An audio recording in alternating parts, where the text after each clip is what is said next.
遮る道と書きます。これは1967年国際空手大会で26歳のブルースが披露したジークンド。防具をつけて相手を本気で殴る、蹴る、投げる。当時武術の多くが決められた型を重んじ、直接突きや蹴りなどを体に当てなかった時代に、ブルースは何でもありを打ち出し、武術界に衝撃を与えました。あくまでも実戦を想定。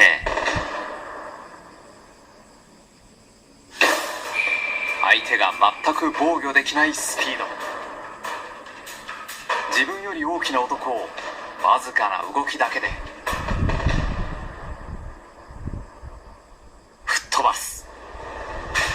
全身の力を拳に伝える究極の心の集中。Everybody here seems to be, going like this all the time.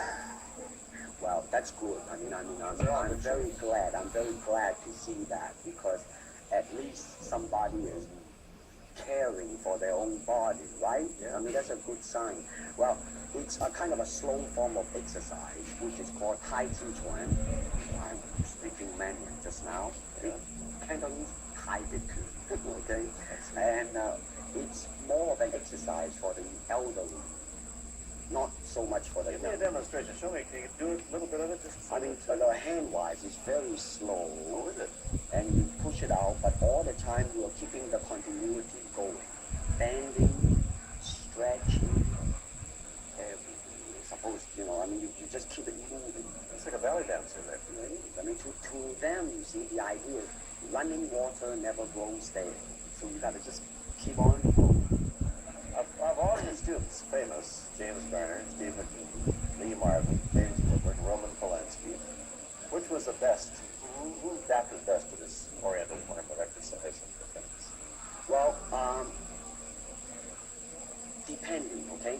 Now, as a fighter, Steve McQueen, now, he was good in that department because that son of a gun got the toughness in him. See it on the screen. I mean, he would say, all right, baby, here I am, and he'll do it. Now, James Coburn is a peace-loving man. Right? I mean, you've met him. I mean, he's really, really nice. I mean, super mellow and all that. I mean, Now, he appreciates the philosophical part of it. Therefore, his understanding of it is deeper than Steve. So it's really hard to say. See what I'm saying now? I see. I mean, it's different. So that's, depending on what you see in it. Interesting there, yeah. To me, ultimately, martial art means honestly expressing yourself. Now, it is very difficult to do. I mean, it is easy for me to put on a show and be cocky and be flooded with a cocky feeling and then feel like pretty cool and all that. Or I can make all kinds of phony things, you see what I mean, blinded by it. Or I can show you some really fancy movement. But to express oneself honestly, not lying to oneself, and to express myself honestly, that, my friend, is very hard to do. And you have to train it. You have to keep your reflexes so that when you want it, it's there. When you want to move, you're moving. And when you move, you're determined to move. Not taking 1 inch, not anything less than that. If I want to punch, I'm going to do it, man, and I'm going to do it. See? So that is the type of thing you have to train yourself into it, to become one with the, you think? Yeah, this is very un-Western. That's a joke, of course. And it's a heck of a name, man. Every time I said it at that time, I was super confident. I mean, really, that's another interesting thing. Let's say if you learn to speak Chinese, and it's not difficult to learn and speak Boxing. To James Garner, Steve McQueen, Lee Marvin, and James Coburn. The newest Mandarin superstar, known in the West for his appearances in Batman, The Green Hornet, Ironside, and Longstreet. His name is Bruce Lee, and he doesn't even speak Mandarin. And here's Pierre. Well, how can you play in Mandarin movies if you don't even speak Mandarin? How do you do that? First of all, I different as far as pronunciation and things like that. So somebody else's voice is used, right? For you. Definitely. You just make the words, and doesn't that sound strange when you go to the movies, especially in Hong Kong, in your own town, and you see yourself with somebody else's voice? Well, not really, you see, because most of the Mandarin pictures done here are dubbed anyway. They dubbed anyway. Anyway, I mean, disregard. I mean, they shoot without sound. So it doesn't, make any Your difference. lips never quite make the right words, do they?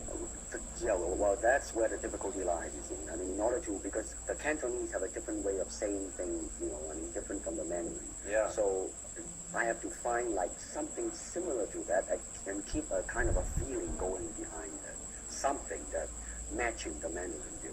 Like Does it sound complicated? Like the old silent days. But I gather in the movies made here, the dialogue is pretty stilted anyway. Yeah, I agree with you. I mean, see, to me, a motion picture is motion. Yeah. I mean, you gotta keep the dialogue down to the minimum. Did you look at many Mandarin movies before you started playing in the first Yes. What did you think of them? Quality-wise, I mean, I have to admit that it's not quite up to the standard. However, it is growing and it is getting higher and higher and going toward that standard than what I would term quality.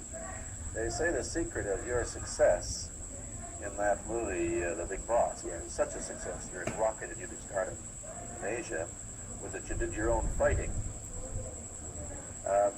As an expert in the various martial arts in China, what did you think of the fighting that you saw in the movies that you studied before you became a star? Well, I mean, definitely in the beginning, I had no intention or whatsoever that what I was practicing and what I'm still practicing now would lead to this Yeah, I know. to begin with. But martial art has a very, very deep meaning as far as my life is concerned, because as an actor, as a martial artist, as a human being, all these I have learned from martial art. Maybe for our audience who doesn't know what it means, you might explain exactly what you mean by martial arts. Right.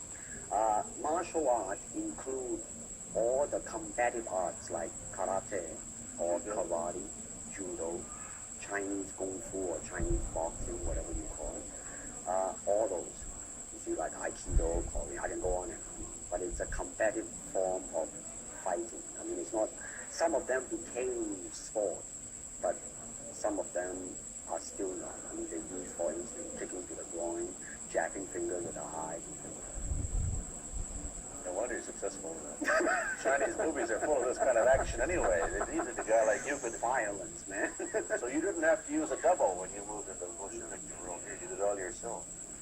Can you break 5 or 6 pieces of wood with your hand or your foot? I'll probably break my hand and foot. But tell me a little bit. You set up a school in Hollywood, didn't you, for people like James Garner and Steve McQueen and the others? Yes. Why would they want to learn Chinese martial arts? Because of a movie role? Not really. And, most of them, you see, to me, at least the way that when I teach it, all type of knowledge ultimately means self-knowledge. So therefore, they're coming in and ask me to teach them not so much of how to defend themselves or how to do somebody in. Rather, they want to learn to express themselves through some movement, be it anger, be it determination, or whatsoever. So in other words, what I'm saying therefore is that he is paying me to show him in combative form the art of expressing the human body. Which is acting, in a sense. Well, or it would be useful too for an actor to have It's, I mean, it might sound too philosophical, but it's acting or acting unacting. You've lost me. I have. So what I'm saying, actually, you see, I mean, it's a combination of both. I mean, here is the natural instinct, and here is control. You are to combine the two in harmony. Not, if you have one to the extreme, you will be very unscientific. If you have another to the extreme, you become all of a sudden a mechanical entity, no longer a human being. successful combination of both. So therefore, it is not only, so therefore it's not pure naturalness or unnaturalness. The ideal is unnatural naturalness or natural unnaturalness. Yin yang. Right, man, that's it. One of your students, James Coburn, played in a movie called Iron Man Flint, in which he used karate. Is that what he learned from you? You learn it after. Oh, he went after he played in Iron Man. Right. You see, actually, I do not teach, karate because I do not believe in styles anymore. I do not believe that there is such thing as like Chinese way of fighting or the Japanese way of fighting or whatever way of fighting, because unless human beings have 3 arms and 4 legs, we will have a different form of fighting. But basically, we have only 2 hands and 2 feet.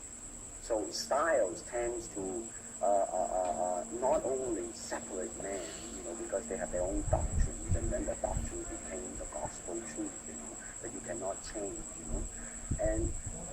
But if you do not have style, you just say, well, here I am, as a human being. How can I express myself? Totally and completely. Now, that way, you won't create a style, because style is a crystallization, that way, it's a process of continuing growth. You talk about Chinese boxing. How does it differ from, say, our kind of boxing? Well, first, we use the feet. That's And then we use the elbow, and use the thumb. you name it, man. You Use it all. You have to, see, because, that is the expression of the human body. Everything, not just the hand. And when you're talking about combat, well, if it is a sport, now you're talking about something else. You have regulations, you have rules, but when you're talking about fighting as it is, with no fighting, well then baby, you better train every part of your body. And when you do punch, now lean forward a little bit, hoping not to hurt any angle, you gotta put the whole hip into it, and snap it, and get all your energy into it, and make this into a weapon. I don't want to tangle you on any dark right now. That is part of Chinese boxing. There are so many schools. Everybody